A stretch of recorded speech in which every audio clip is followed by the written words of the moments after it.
Financial Argument. Follow us on YouTube.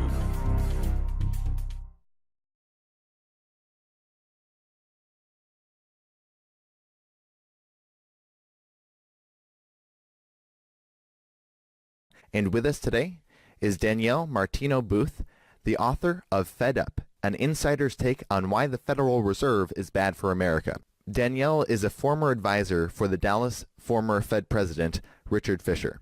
Danielle, thank you so much for joining us today.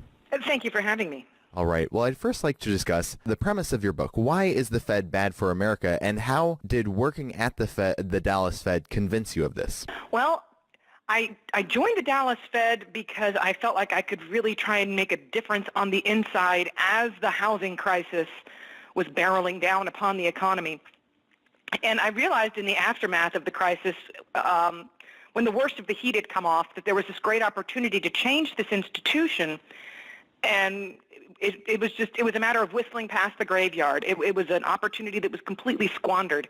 And that really did upset me, given the amount of damage that the Fed has done to our economy over the years.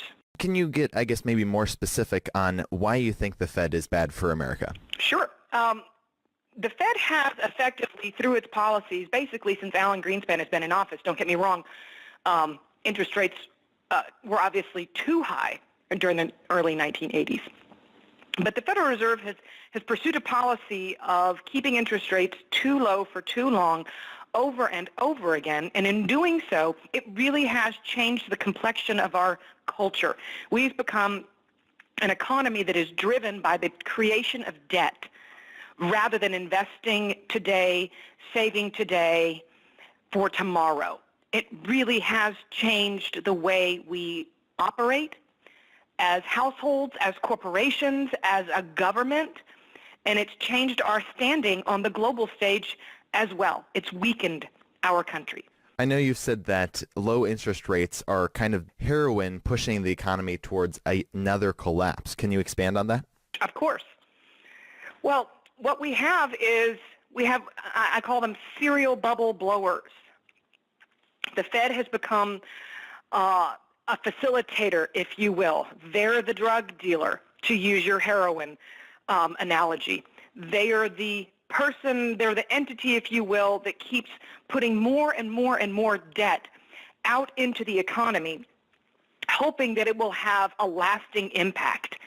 And what we've seen is a series of so-called jobless recoveries in the aftermath of these misguided policies that have, again, put the economy on a much weaker footing. And as we have learned, every time we come out of recession and the Fed answers recession with more and more and more credit creation, what they have found, what we have seen, is that they actually have to create more every single time. And the unwind is what we call a correction or a credit crash. And every time it's going to be a little bit bigger. Now, I know you've said that if Hillary Clinton would have won the presidential election, things would stay the same. But you think that with Donald Trump, there's actually a possibility of reforming the Fed. Can you expand on this? Of course.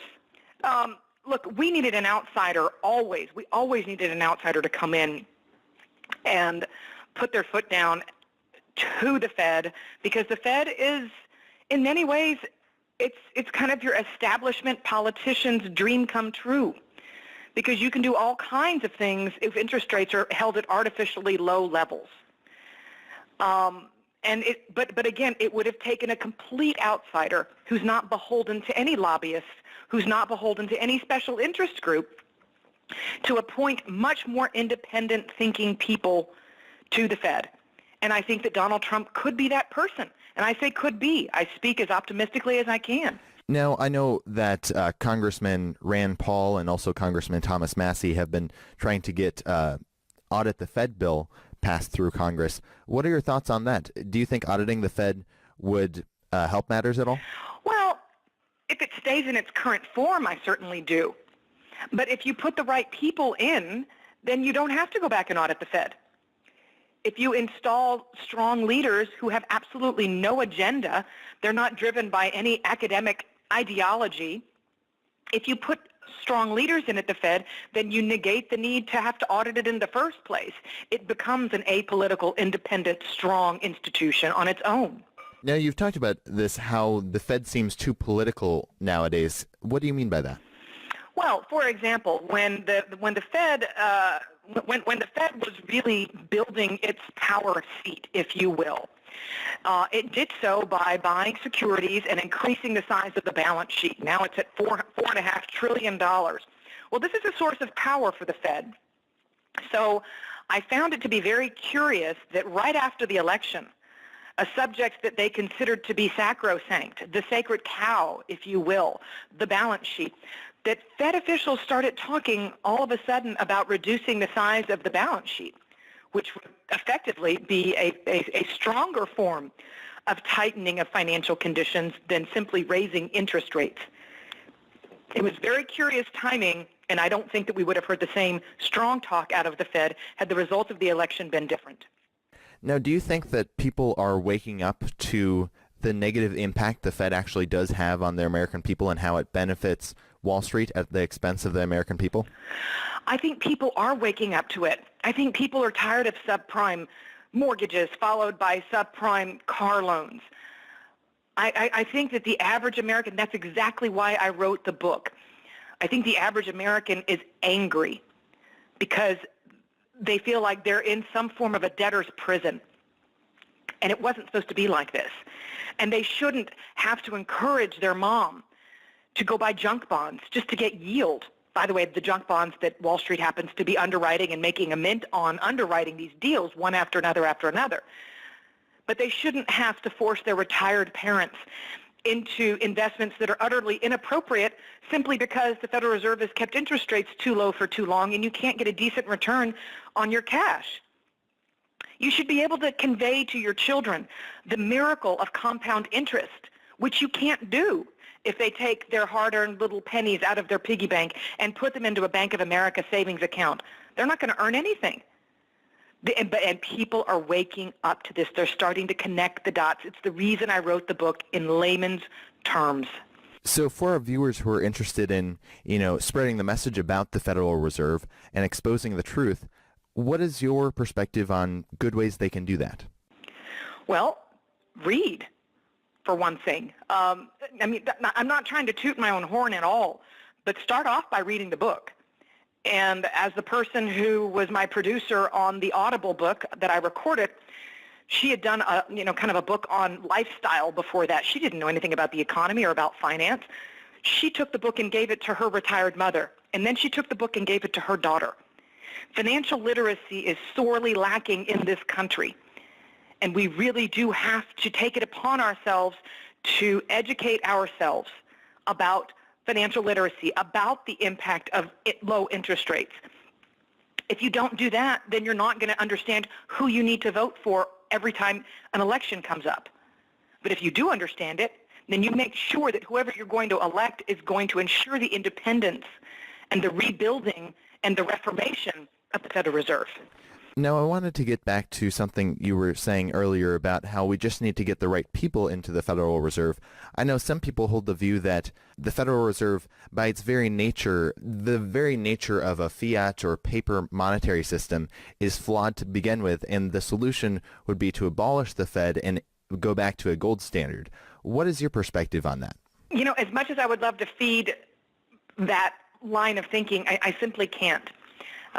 We need an independent and strong central bank. If we didn't have one, then the Chinese economy would rise up and eat us alive on the global stage. If there's one thing the financial crisis taught us the hard way, it's that we exist in a very interconnected global financial system, and you've got to have a strong body that safeguards the value of the U.S. dollar.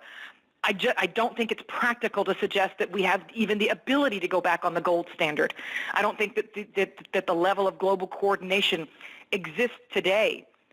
But that being said, I do think that the Federal Reserve should go back to what it was originally created to do, and that's to make sure that inflation is kept in check, truly measured inflation, not what they define it to be, but what you and I see every single day when we buy this or that or pay the rent or the health insurance bill or buy that gallon of milk. True inflation. When you say that the Chinese economy would just take over if we went onto a gold standard, is your point there that they would have the advantage of a fiat monetary system and America wouldn't if we went back onto a gold standard? Why exactly do you think that? Well, what I'm trying to say is if we were to go back on a gold standard, the world would effectively have to go back onto a gold standard. And it would probably crash our economy, but by the same token, it would give rise to an alternative reserve currency, which we certainly would not want. It's just not a practical thing to do. There's really not enough of it out there. And again, with all due deference to people who adhere to the gold standard, do I think that we need a lot more discipline, which is what's implied by a gold standard? Do I think that we need a lot more discipline in the way monies are deployed? Absolutely. That comes down to politics, politicians. All right. Danielle Dimartino Booth, thank you so much for your time today. Before we let you go, did you want to share with the viewers where they can get your book and any last thoughts you had? Sure. You can get it on Audible. You can download it onto your Kindle, onto your Barnes & Noble. And I do write a weekly newsletter. Go on to dimartinobooth.com and sign up for that newsletter. I'd love to have you subscribe and follow me on Twitter as well, @DimartinoBooth.